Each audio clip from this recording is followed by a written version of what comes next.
Well, thank you for joining us for today's webinar, Happy Holidays, Creating Dementia-Friendly Environments and Traditions. The webinar is in partnership with the UAB Office of Planned Giving.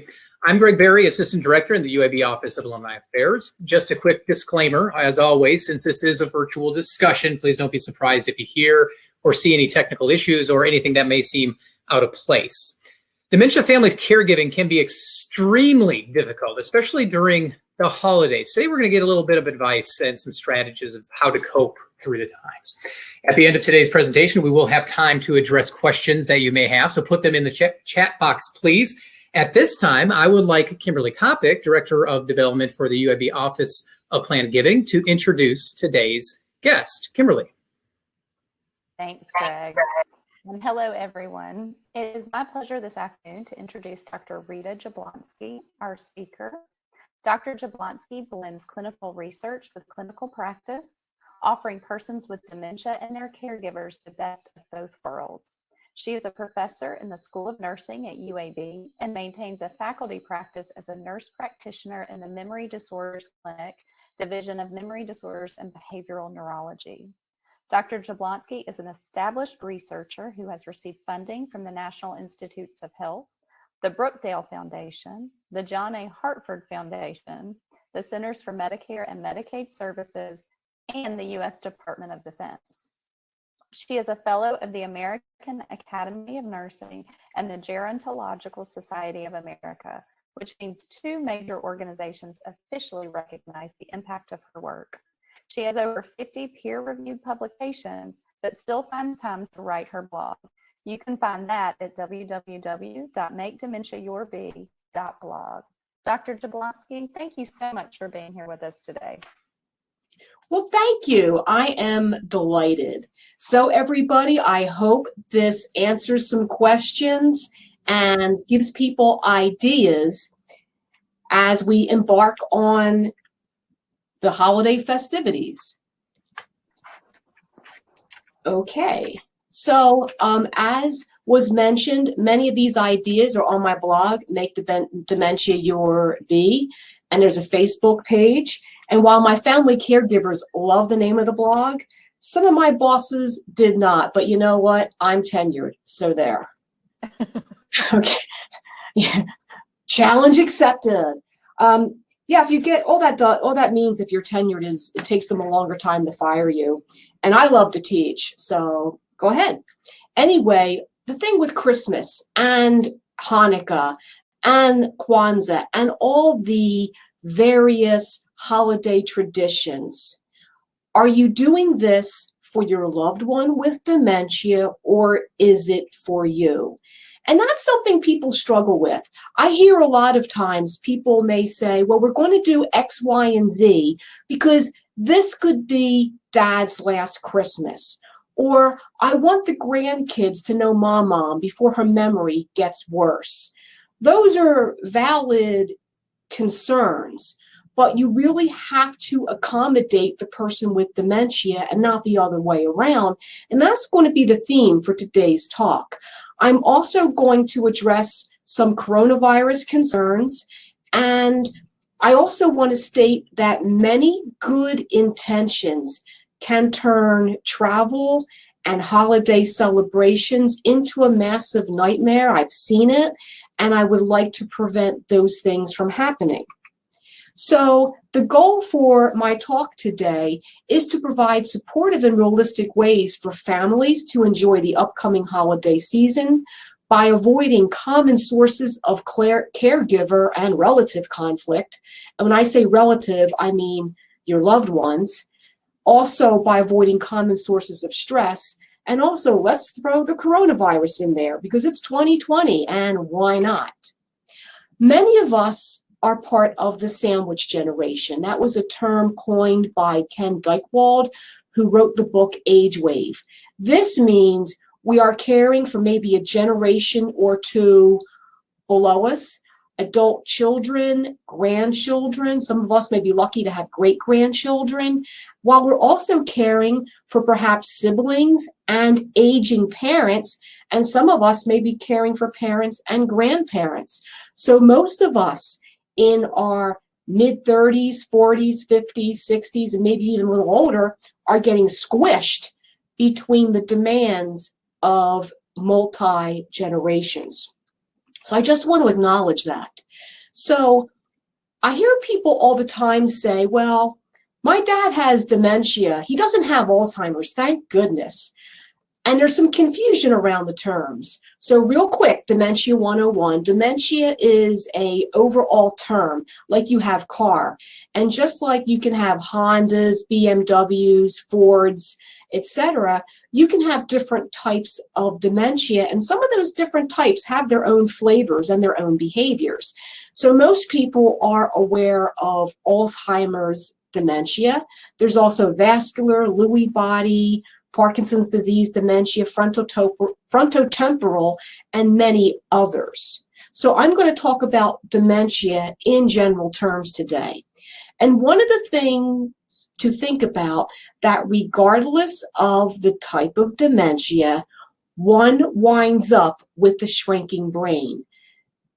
The various types of dementia are called neurodegenerative, which means brain cells or neurons die. And when neurons die, the brain tissue shrinks. So on this slide, on the left, is a brain from someone who died from a dementia. And notice that there's a lot of gaps between the brain tissue. And on the right, the brain tissues are plump and healthy, and they're laying on top of each other. So the nerve cells can talk to each other. They don't have as wide caverns as you do on the brain on the left. And that's going to come into play in a couple of minutes. So one of the things I use to talk to families about when working with someone who has dementia, who is deeply out, and I shove them in a box, my most recent Christmas decorations are on the top. The decorations from 1955 were on the bottom, and all the other decorations are layered in between. So if I were to go dig through my box, as I go deeper into the box, I find older and older holiday decorations. People with dementia, their brains are shrinking, which means the box shrinks. This results in the newest memories falling out and no longer being accessible. Plus, if I have a box that shrunk, I cannot take my new holiday decorations and stick them in there. There's no room, they fall out. This is why people with dementia generally have no short-term memory. They literally ask you what happened 5 seconds ago and repeat themselves. They have no access to the short-term memory because that's gone, and they have difficulty making new memories. But just like my box of Christmas decorations that shrunk, all of my decorations from maybe the last 10, 15 years are gone.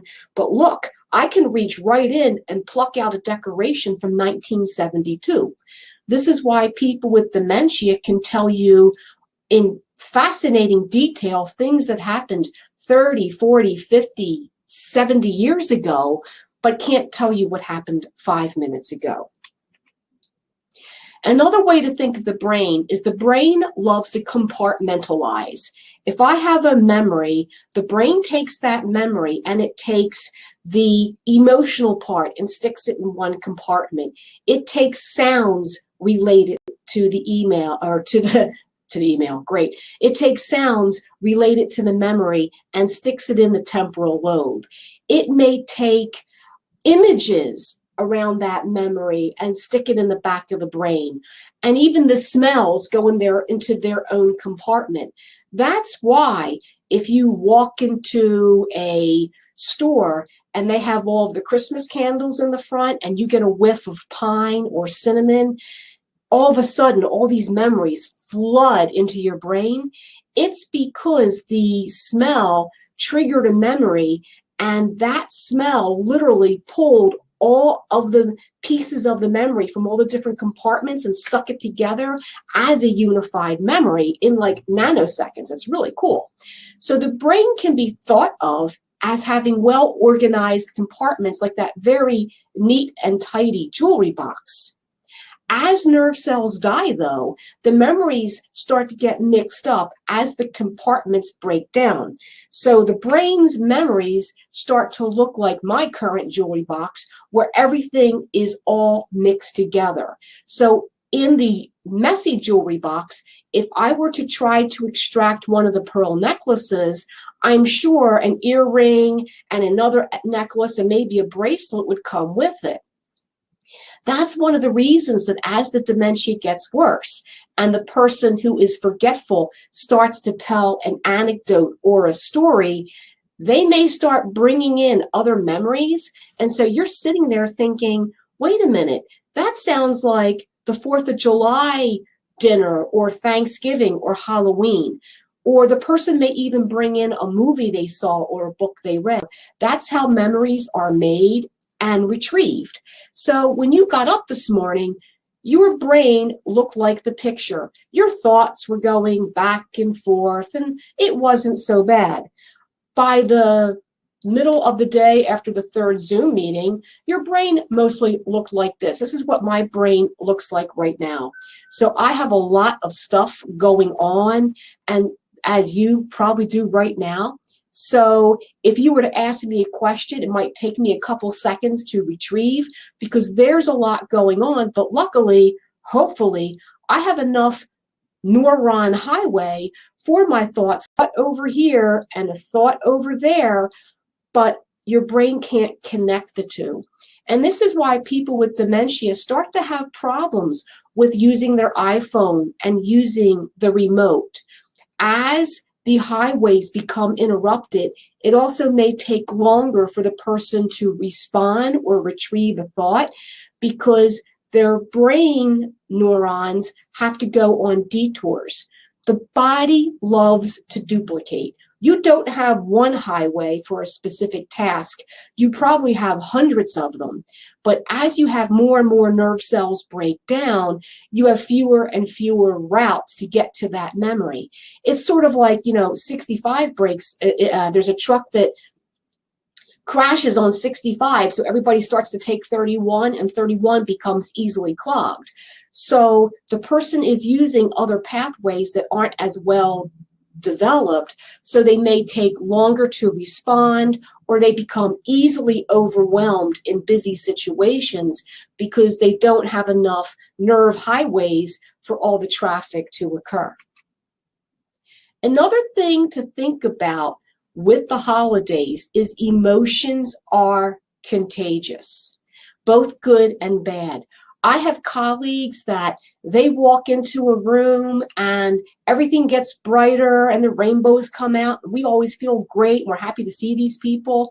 I have other colleagues that the room brightens as soon as they leave and close the door.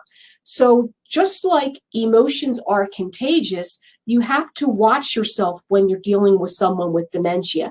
If you're getting stressed out because of the in-laws coming in or other things that are going on, or you are putting too many demands on yourself, the people with dementia pick up on those vibes and may respond negatively. And I use a tuning fork analogy sometimes in clinic because we have tuning forks in neurology. And I can smack a tuning fork and then stick it in a glass of water. So even though we can't hear the tone from the tuning fork, we can't see it vibrate anymore. If you stick it in water, the water splashes all over the place. And there's also great videos on YouTube for those of you who have younger children who may be asking, why is granddad act so mean? Or, what's going on? You can use some of these analogies. So a couple of things for the holidays, and this is difficult, maintain as much as possible a consistent or sane routine. With children, we put them on a schedule to help them develop memories and to develop the ability to do things. With people with dementia, we keep them on schedules because the schedules help to trigger the memories. So schedules and consistent routine help support memory. It also relieves anxiety because the person knows what's going on next. Also, when you have consistent routines, you are less likely to miss medications. both for yourself and for the person with dementia. And it also can help prevent incontinence, because usually what happens, you have a routine where everybody gets up. Perhaps you take your loved one with dementia into the bathroom, and he or she uses the toilet and then comes out and has breakfast, and you have this whole routine. But you decide that relatives are coming over and you're in a hurry, or you're going to take the person living with dementia and you're going to travel, the routine gets messed up. You can get issues with constipation, or you can have the person become incontinent because you miss the window when they normally go to the bathroom. Hallway decorations. Less really is more when you're working with people with dementia. I noticed in my neighborhood, I'm not sure if it's because people have been stuck home, but the holiday decorations went up early and they are at a level I've never seen before.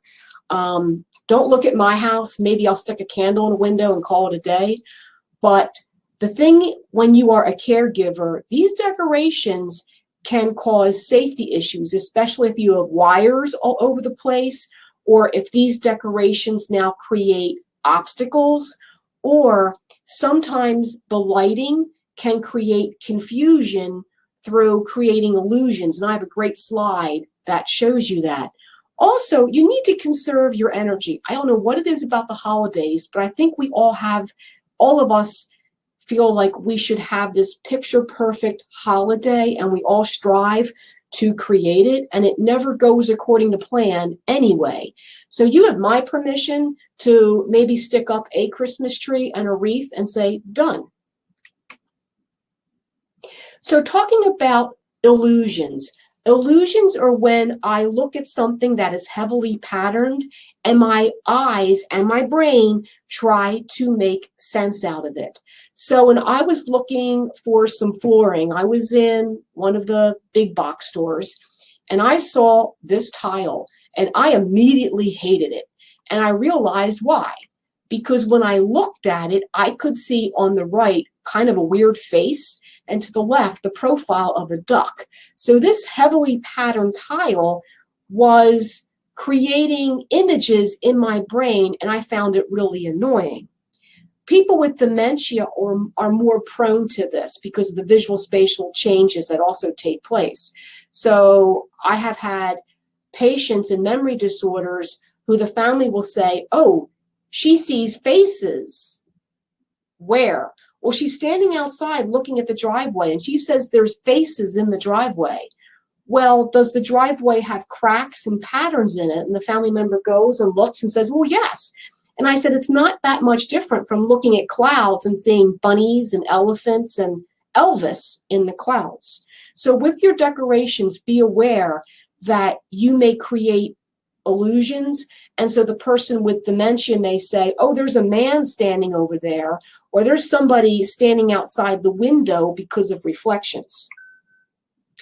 So some other things to think about, and this is a real touchy subject. I've had this debate with my own family. I have a son who recently became a police officer. He is a Florida Highway Patrol officer, and I'm going to travel to Florida.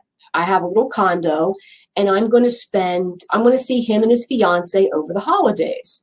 So I'm thinking, do I socially distance and not hug him? Well, that's what the guidelines say.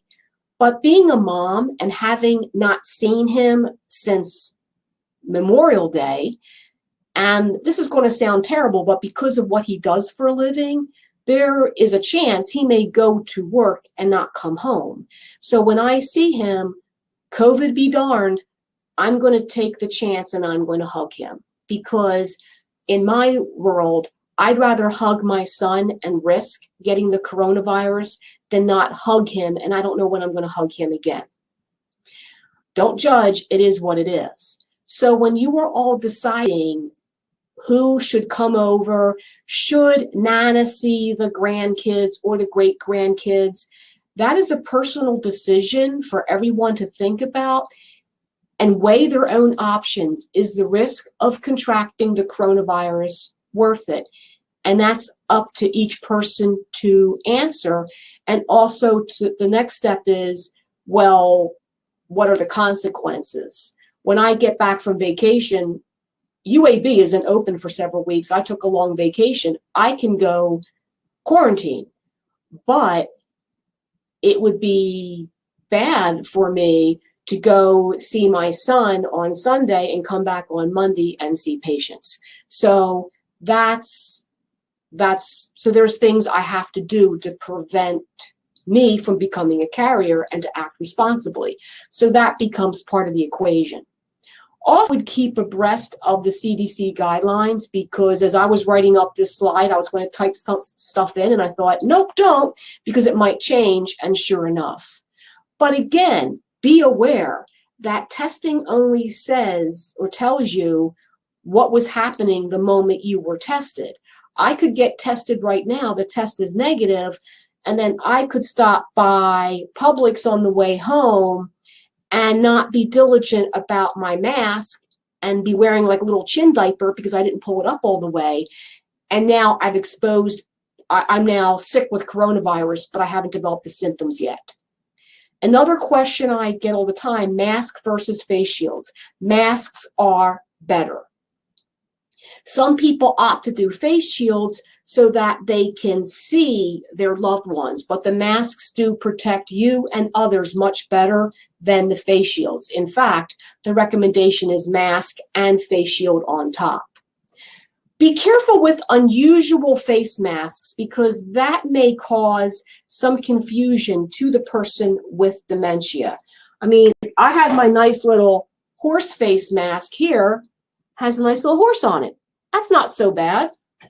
And the face mask there with the child, and it looks like a little bunny or something, that's okay. This one is creeping me out a little bit. It is a picture of a smile, and it does look like the person is smiling. But if she's interacting with a loved one with dementia and they're talking about a topic that is disturbing or sad for the person with dementia, and that person looks up and thinks that the granddaughter is still smiling, that may create a problem in the conversation. This is just no. Do not let anybody in your house who brings in a mask like this. And this is where you dropped on your head as a child mask. So absolutely not. That is gross. Personal opinion, but don't wear that to the family Christmas party. Other things to do with the person with dementia and to think about is, all of us want to have a purpose. We all need to have a reason to do things.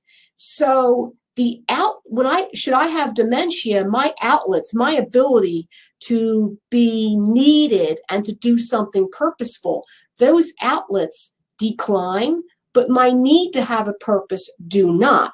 So a way to handle this is to modify existing holiday traditions. And you modify them so that they are tailored to your loved one's abilities. For example, allow the person with dementia to help with the holiday plans. Ask questions to the best of the person's ability. It's also better to make a schedule and do 1 to 2 things a day over the course of a week or 2 weeks, rather than getting up on one like this Saturday and saying, we're going to decorate the whole house. That may work for you, but the person with dementia may become overwhelmed. So instead, it may be better every day we're going to take a box and put it around the house. Offer opportunities to reminisce. So as you pick up a dreidel or some candles, you can perhaps say, gee, Mom, when you are working with the older adult, think about the shrinking brain. We tend to speak in paragraphs. Hey, can you go over to the fridge, grab me some eggs and some butter, and on your way back, pick up the mixing. Instead, short, respectful 1 to 2 step requests. Hey, Dad, please go to the fridge and take out the butter. Okay, now bring it over here. I've had family members who said to me, well, geez, I could just go do it myself. Fine, but you're not doing this for you. The person, your family member, wants to be involved, and you're figuring out ways they can be involved. And also express gratitude. Thanks, Dad. You're such a big help. Thanks, Mom. I really appreciate this. Because all of us like to be appreciated. You can also adapt or come up with new holiday traditions. So in my family, everybody always had to go to midnight mass. Well, once I had some relatives with dementia, these folks are in bed by 7:30. So making them stay up or taking them to the 10 a.m. high mass with the choir singing everything, and you have like the live nativity scene, and the service lasts like an hour and a half. You want to go for short and sweet. So maybe take them to earlier services if you're going, and to less crowded ones. The same idea for live streaming events. Find the ones that are perhaps a little shorter, earlier in the day, and participate in those. Also, when planning gatherings, now we may not have the mega gatherings because of people's concern about health and illness, but in the past, I would have family members take, grandmom to this huge family event with 75 people, and she was overwhelmed. Within 5 minutes, she's wanting to leave. So sometimes it's better to have short, frequent visits instead of a lot of people all at once. Also, if you have people from out of town, it's a good idea to update them and give them the ground rules that I'm going to present on the next slide. Because people with dementia sound great on the phone. It doesn't take a whole lot of cognitive ability to have a phone conversation. So I have members of my own family, you pick them up, and I call up my Uncle Will. How's it going? Oh, it's going great. I'm really fine. How are you? I'm fine, Uncle Will. How's the weather? Oh, it's warm here. How's the weather in Philly? Oh, it's cold. And then that's our conversation. And then he's ready to hand it to my aunt. So I think he's doing great. But in reality, the phone conversations do not represent what's really going on. So you're going to have a conversation with out-of-town family members, such as, Dad's declined. Don't be surprised. He may not know who you are. That doesn't mean he doesn't love you. It's just he's losing some of his memory. And that will upset people, but I also have a way around that one too. Also, tell the out-of-town family members, no quizzing. This is not a game show. I have family members who come from out of state, and they go up to the person with dementia and say, do you know who I am? I recently, my father died in the end of August. And we have a huge family. So I was standing in the receiving line, and thank goodness I had my sister next to me, because I moved out of Philadelphia something like 20 years ago, and I come back sporadically. So I really haven't seen a lot of the extended family. And my sister was whispering, okay, that's, Cousin Francis, that's Uncle Ed, and so forth. Now, some of the people didn't change much, and I could still say, oh, yeah, that is Uncle Ed. Some of the people I didn't recognize. So, time was not kind to some of my relatives. So it's a good idea, if I'm the out-of-town relative, I walk up to the person with dementia and I say, hi, Nana, I'm Rita. I'm Bud's oldest daughter. Now, Nana may look at me and say, well, of course you're Rita, and look at me like I'm silly. But I could always joke and say, well, I keep changing my hair color, so it's hard to say. Now, another thing to think about is, with the older memories intact, this may be a really good time to organize photographs.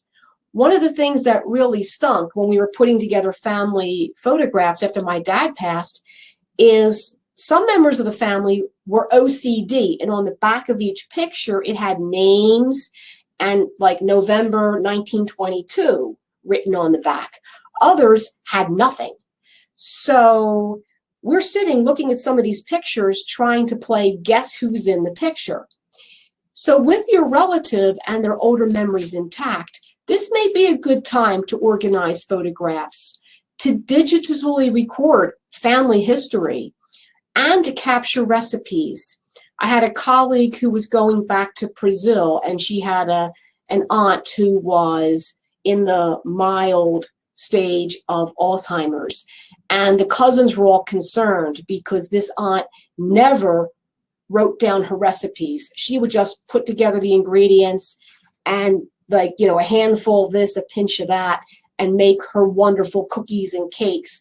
So I suggested that a couple of the cousins help the aunt, and maybe one person record on the iPhone what's going on, while another person, as the aunt is getting a handful of flour, kind of eyeball that, or have the aunt stick it in a measuring cup so they have an idea that it's 2/3 cup of flour for this bread. And when my colleague came back after the holidays, they did it and it worked. So this is a good time to capture things. It's also an opportunity to explain to younger family members why the person with dementia may mistake them for others using the family album. And I'm going to give you an example. This is a picture of me and my mother, who turns 80 on December 12th, and she'll kill me for announcing this, but don't tell her.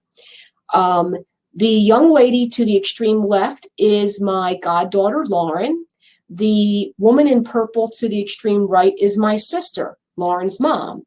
So somebody snapped a picture, and this was a great picture. This was taken a couple years ago. And I found this picture, and if you look, that little girl looks a lot like this little girl. Well, the little girl in the old picture is me when I was 5. And me at 5 and Lauren at 21, there's a pretty strong resemblance. So if you take out the family pictures, you can explain why grandmother keeps calling your son by his uncle's name. You can show them the family resemblance. The other thing to think about is caregiving stressors magnify existing family dynamics. If you and your sister-in-law are kind of prickly and now you're a family caregiver, that prickliness may be amplified. So it's just something to think about and avoid being triggered. The other issue, the home health nurses call family from a distance seagulls, in that over the holidays, and it depends where you live geographically. When I lived in Philly, it was the daughter from California, and my colleagues in California have, the son from New Jersey. And now that I'm in Alabama, it's either California or New Jersey. But what you have is you have a family caregiver who means well, but like a seagull, he or she, oh, it does not. My portal messages explode over the holidays because you have the well-meaning relatives coming with, Prevagen, which is worthless, by the way, people, or, some supplement that will cure dementia. It doesn't. And so the well-meaning family caregiver may disrupt medications or try to add supplements or create havoc. Or sometimes in an attempt to provide respite, the main caregiver goes away while the other family member very nicely steps in as caregiver. But then the first caregiver's very awesome system that has worked for the past 6 months and the schedule that they worked hard to put mom on, the new family caregiver decides not to follow that schedule and do all sorts of stuff. So when the family caregiver comes back to reassume care, everything's bonkers. So these are just things to think about, be aware of, and hopefully derail. So if people are questioning your care, it works, leave it alone. Or you can always just blame the clinician and say, well, let me, ask the doc or the nurse practitioner and see what he or she has to say, and just blame us. I'm cool. So communication ground rules for everybody is the person living with dementia often forgets that she or he forgot. So when they ask the same question 5 or 6 times and you answer, well, it's the same thing I told you 5 minutes ago, that doesn't work. So answer the question as if you heard it for the first time. Avoid remember. Remember I told you, you're just going to trigger anxiety and negative behavior. Logic and arguing is pointless. Now, all of a sudden, mom walks out and the dining room table is all set up and guests are arriving and mom stands there and says, you didn't tell me people were coming over. Just take a deep breath and say, Mom, don't correct their memories. Don't tell them it's 2020. Matter of fact, I'd like to forget it's 2020. Just go. Things like, well, or better yet, we get a lot of this with deceased spouses. Joe really loves the holidays. I know where is Joe? Where is my sweetie? And then the family members are like, well, Dad died 2 years ago, and you just upset the person. Instead, say, well, tell me about Dad. What about Dad in the holidays makes you smile? And give them an opportunity to express their feelings. Whatever you do, don't therapeutically fib and say things like, oh, he's at the store, because you never know when there's going to be a moment of lucidity and you get caught lying and it's not going to go well. Also, unintended consequences, even with good intentions. Hey, it's the holidays. Let's everybody have a drink. Well, if the person with dementia may be on medicines that you do not want to mix with alcohol. So you may want to use alcohol-free beverages, aka grape juice in the fancy wine bottle, or dilute with water or soda. You may also want to avoid overnight visits, because I've had family members, especially last year, I had several family members say, we want to take Dad to see all his adult kids all across the country. And so we're going to fly over here and stay overnight and then go to this one's house and stay overnight. Whenever you have that type of change in environment, it causes acute confusion. You can get wandering, falls, and incontinence, and nobody's having a good time. Air travel, I don't know if I'd want to travel by air right now, but if you have to, or this is something you want to do, make sure you know where all the family restrooms are, because I've had situations where the husband's standing there and the woman goes into the restroom and never comes out because she can't figure out how to pull up her pants. So use the family restrooms. If you can, pre-board, have a medical alert bracelet. Also have business cards made up. You can order some of these, or you can just put them through the printer. And just put something like, the person I am with has Alzheimer's. Please be patient. Thank you. I actually had some I printed up and gave to some of my folks in the clinic. And I did have fun with this when I went out with my mom. She doesn't have Alzheimer's, but she was fussing about something, and I whipped out the business card and I said to my mom, I'm going to show this to people. And then she laughed. So those business cards can be really helpful, because it may explain to the waiter or to the person behind the counter when you're getting your plane tickets what's going on. Also have your masks and hand sanitizer. Now, gifting ideas. What do I give to the caregiver? The gift of time is awesome. Respite care. And don't say something vague like, well, whenever you want to go out, maybe write something up that I will devote 2 Tuesday afternoons a month so you can have some time for yourself. Gift certificates for cleaning, home repair, home maintenance, those are blessing. Masks, sanitizer. And for the older adult, MP4s with favorite music playlists, DVDs of favorite old movies, or and television shows, or streaming subscriptions for things like Netflix or Hulu that have the channels with all the old, like Westerns and older movies on them. Word search and puzzle books. if you're going to get the adult coloring books, make sure you get colored pencils, not crowns, because adults prefer colored pencils. You can also get these busy blankets that the Mid-Alabama Area on Aging has and does send them out for free. Also, beyond the holidays, visits as best you can and outings that conform with, that minimize the person's risks and yours. So I did look at some online resources. There are these busy board activities, and honestly, I looked at some of these and I thought, give me a hot glue gun and some stuff around the house, and I could probably go to Michael's and make my own stuff. And so those of you who are creative, I had a patient who was a maintenance man, and so he always had all these keys and all these locks. So one of his family members went and collected locks with keys, and he took a piece of wood and stuck all these different locks and somehow put like a doorknob on it. I mean, this was cool. And then they took all of the keys and 20 extra and put them on a giant keychain and had the keychain attached by a rope to the wooden plaque. So they would give Dad the board with all the keys and the key ring, and he would stay busy for a while trying to unlock all the locks. But that also was congruent with what he did in his previous life.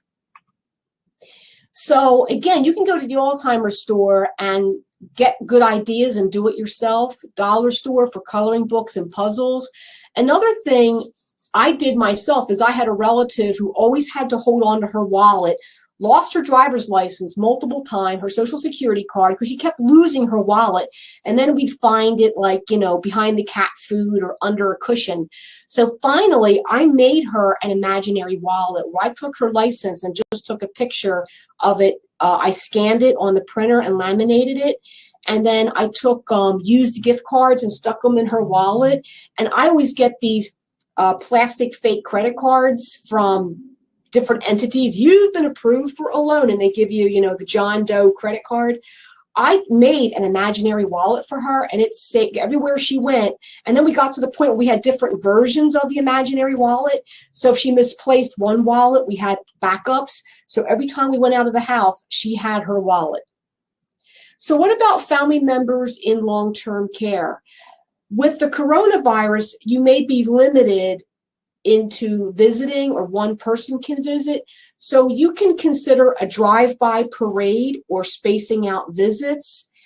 I've had situations where families had said, well, we're going to take the person and take them out of the assisted living or take them out of the nursing home and bring them to our house.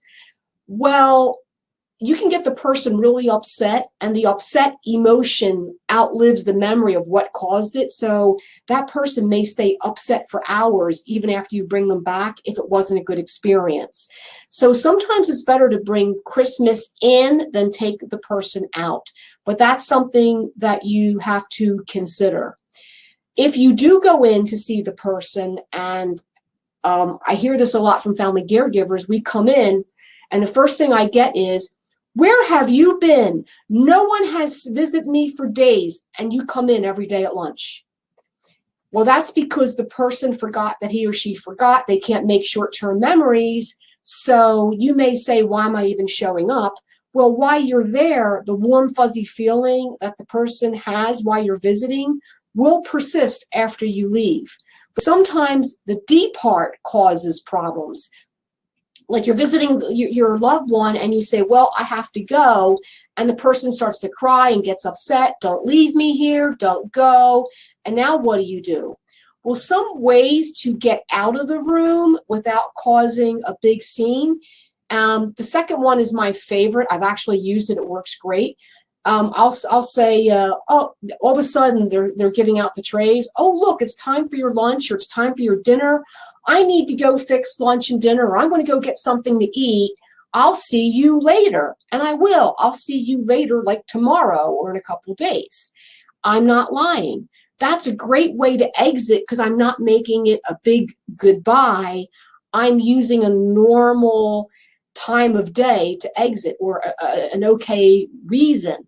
Or I may say, you know, oh, I need to go to the bathroom. I'll see you in a little bit.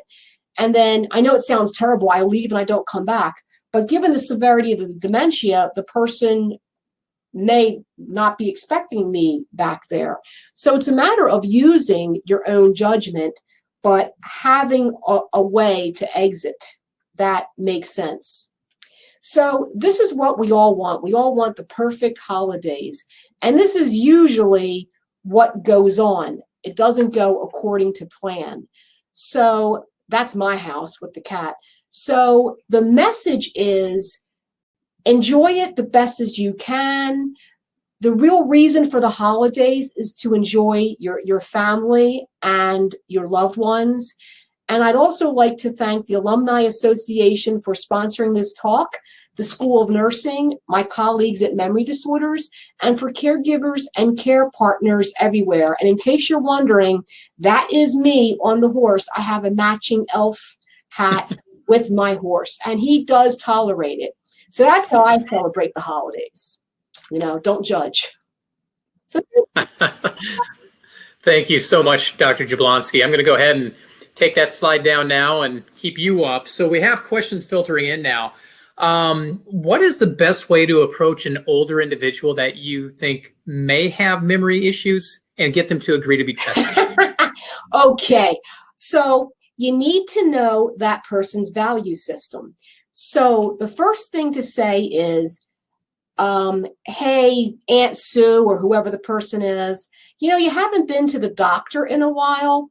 I think it's time to make an appointment, and I'd be happy to take you. So that's one way to do it.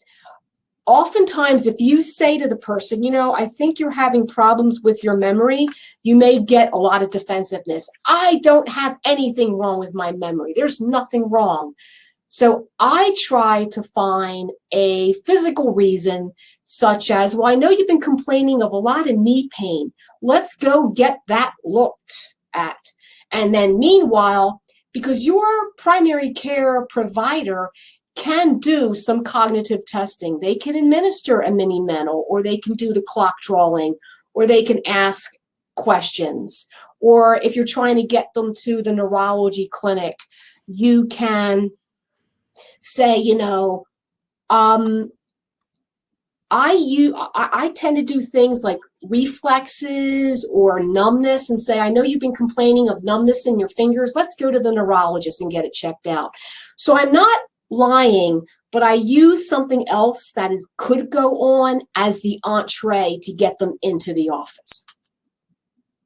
So what are some tips or best practices to redirect if loved ones get fixated on past habits such as smoking cigarettes, where it's just not as easy as diluting a drink?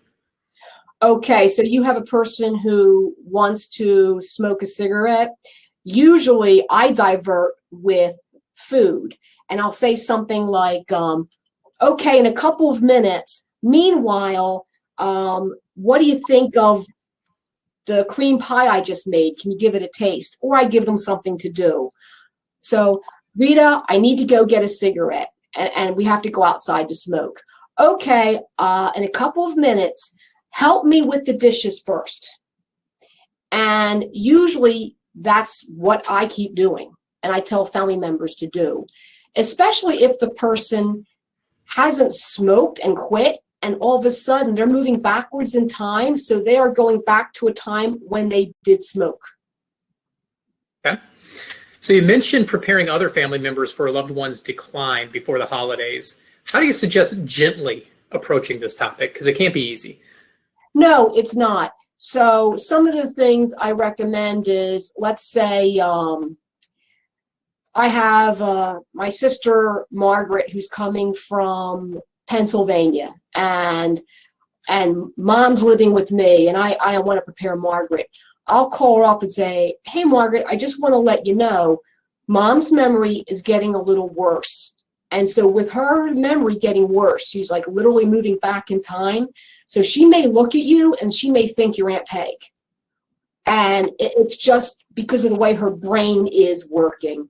I emphasize it's a disease of the brain, because so many times people will say things like, my mom doesn't recognize me. She doesn't know who I am. And they're thinking, oh my gosh, I don't have a mom anymore. But if they get a picture of themselves when they were real little and they say, who's this? The person with dementia may say, oh, that's my daughter, Rita.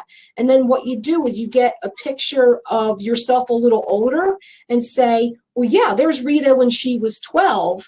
And then you can look at your mom and say, and now here's Rita at 56. And you can stair step the memory. You know, sometimes it works. Dementia is rough because something will work great like 5 times in a row, and I try to do it for the 6th time, and it doesn't work as well. Yeah. We have somebody who has an aunt who has finally agreed to allow them to accompany her on a doctor visit. How do they let the doctor know what the concerns are without upsetting them? What you want to do is you want to call the doctor's office and give, you know, him or her a heads up. And this is where Portal is great, because I'll have family members create a Portal account that is linked to, it's a proxy account. So they will communicate with me via Portal and give me the whole scenario of all the things that are going on. And the other nice thing about televisits is I normally call the person first, because I call them to make sure they have all their connectivity stuff done. And that's a quick and dirty way for me to also say, hey, I got your message in Portal. I understand.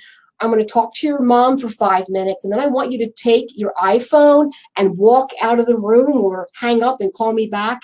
And then we'll discuss the stuff that we don't want to discuss in front of your mom because it'll upset her. Somebody's mother-in-law with dementia tends to get sick when it is time for social gatherings or social opportunity. What could be going on there? My first thought is anxiety, because as I lose more neurons, it's harder for me to engage in social situations because I have to self-monitor myself, monitor what's going on, pay attention to the conversation, also make sure I'm not violating any social customs or mores. So all of that takes a lot of effort. So sometimes people with dementia don't realize they're forgetting, but they do recognize that social situations are becoming harder. So they may feel anxiety, which I know when I feel anxious, my stomach gets upset. So that sick could be anxiety. Okay. What do you do about a family member who refuses to wear a seatbelt? Oh, that's rough. You may have to just be stern and say, you wear the seatbelt or we don't go. Now, the other issue is, well, they don't want to go to wherever. And so I've been known to bribe. A lot of my colleagues carry chocolate with them. And so it may be a situation where, okay, buckle that seatbelt and here's, the M&Ms or here's the Hershey bar. Or buckle your seatbelt so we can stop and get a milkshake at Milo's on the way home. It has to be meaningful for them. And that makes sense. I want to be respectful of your time. We got a few more questions. Are you okay, time-wise? I'm fine, yes. Awesome. Well, what do you have for tips about encouraging personal hygiene? Okay. You have to, sometimes the people are resistant to personal hygiene because they've forgotten what to do. So you're saying, come on, Dad, you need to take a bath or you need to take a shower. Dad may have a memory from way long ago of him taking a shower and it feels like it just happened. So Dad may say, well, I just took a shower because it feels that way.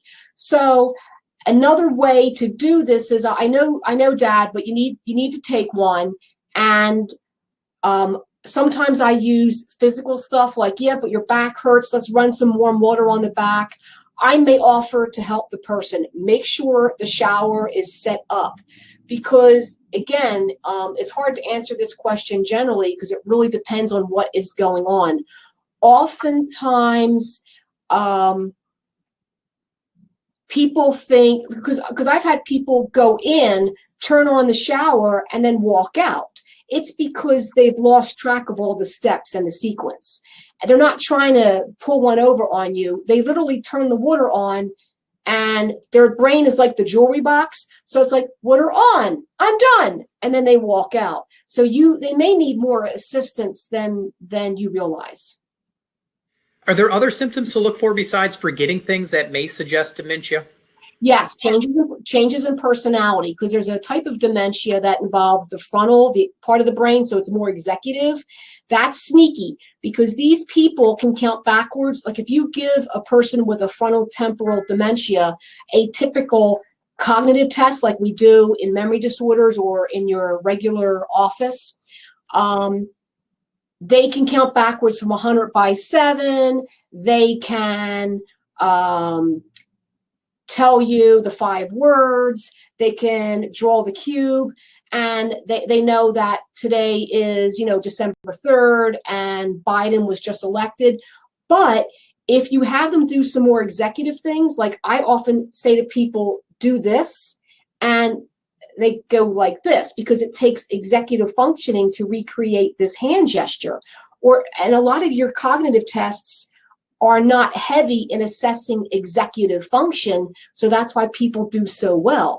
But these are people whose personality and habits have changed. So you have someone who always got a shower, who was always meticulous, all of a sudden becomes a slob. Or someone who was always very proper and religious is now swinging around the F word all over the place. And this person would never do that. I actually have a post on my blog called, "Is my spouse a jerk or is it frontotemporal dementia?" And I have a picture of, I'm trying to think of that comedian, Steve Martin, because he was in the film The Jerk. So I have his picture on the blog. Speaking of the blog, somebody asked how they can get involved in that and subscribe to it. If you go to www.makedementiayourb.blog, there is a subscribe button and you can click it. And I really have to apologize. I have to do some serious updating with coronavirus and me learning how to do telemedicine and changing how we teach. It's been fun. In a previous webinar, somebody watched you. You spoke about lying and how that can backfire. So how do you tell people not to lie to a person with dementia? Okay, we used to call it therapeutic fibbing. There's an actual publication from 1989. What happens is I was in a nursing home taking care of this woman, and I was taking care of her, every day in a row. And she would always say, "Where's my mom? Where's my mom?" And I would just glibly say, "Oh, she's food shopping," just to give an answer and then proceed with the care I was providing. Well, one day I said, "Oh, she's food shopping," and some of the neurons flashed. And next thing I know, the woman looks at me and says, "My mom's been dead for years." And I got caught. And even though I showed up the next day and I think the woman had forgotten the exchange, she still felt uneasy about me and would not allow me to provide care. So what I suggest is entering the person's reality and speaking, giving feedback in a general way. So we had a gentleman who was a retired attorney, and he refused to brush his teeth, get a shower, and he had an issue with incontinence. So he would be sitting in soiled briefs, and the family could not get him into the shower. And he was a younger man, very physically fit. One of my students came up with, "Sir, let's get you cleaned up. The judge is waiting in chambers." She didn't say the judge was waiting for you. She simply said the judge is waiting in chambers. She's not lying. Somewhere there's a judge waiting in chambers for a sandwich, an attorney, the end of the day. But she connected with that person, because that person, having been an attorney, as soon as he heard judge, waiting, and chambers, something fired, and he knew to get cleaned up before he presented himself to the judge. That was an old procedural memory that she tapped. So that's how you use language and you use people's previous experiences to get them to do something or to acknowledge a memory without lying. Somebody has a family who is denying their aunt's dementia progression because sometimes she remembers things, so they think that she's getting better. Any tips? Okay, it's not usually the memory that's going back and forth, it's attention and concentration. So what happens is I have a certain amount of memory loss, but if I had a good night's sleep and it's first thing in the morning, I tend to perform better because I'm able to pay attention to you and to concentrate. And when you ask me things, I can respond somewhat appropriately. Fast forward to 3 o'clock in the afternoon, I'm exhausted. You ask me the same question, my intention and my concentration have dropped. I'm not going to respond as well. So people will say, well, her dementia, she doesn't have dementia because she goes up and down. No, it's not the dementia that's fluctuating. It's the attention and the concentration. And that is a hallmark of Lewy body dementia. People who have that type of dementia have fluctuating abilities to concentrate and to, because I make a memory, in order for me to have a memory, I have to hear what you're saying, concentrate, focus on it, and get it in my brain. I have all that, I respond to you and you think, oh, she's fine. If I'm not paying attention or my concentration is impaired, my cognitive abilities are impaired. So that's one way to explain it. Do you actually see patients? And if so, can people make appointments with you? I do see patients. You can make an appointment with memory disorders. The problem is we are backed up like by a year. And that's because there are 96,000 people in Alabama with dementia and 5 of us. And so some of the things I'm doing is a team that I led in the School of Nursing just developed a postmaster's program for nurse practitioners. It's a 15-credit program. It's 4 courses. And after they do this program, we can embed them in primary care sites, and they can do a lot of the same dementia assessments and care that we're doing at memory disorders. Okay. And are there medicines or medications that can slow down the memory loss process? They don't slow down the memory loss. What they do is they artificially increase certain brain chemicals, so it buys you more time. And those medicines are the acetylcholinesterase inhibitors like Aricept or donepezil, rivastigmine, galantamine. And then there's another drug classification, memantine, that also helps preserve memory, but it's not preventing the breakdown of the nerves. Gotcha. Dr. Jablonski, thank you so much for this insightful webinar. It was a fantastic information and just a good stream of conversation that you had. Thank you so much for joining us. You're welcome, and thank you for your kind attention. And one more time, the website with your blog access. www.makedementiayourb.blog. All right, thank you so much. And just a heads up, a recording of today's webinar will be available tomorrow on our website at alumni.uab.edu. Now, with more information about the UAB Office of Planned Giving and how they can help you, I'd like to turn things over to Kimberly Kopic. Once again, Kimberly. Oh, I think you have to unmute yourself.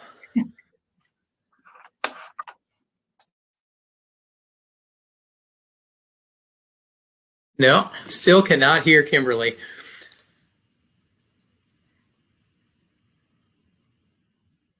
Well, I'll go ahead and jump in, Kimberly.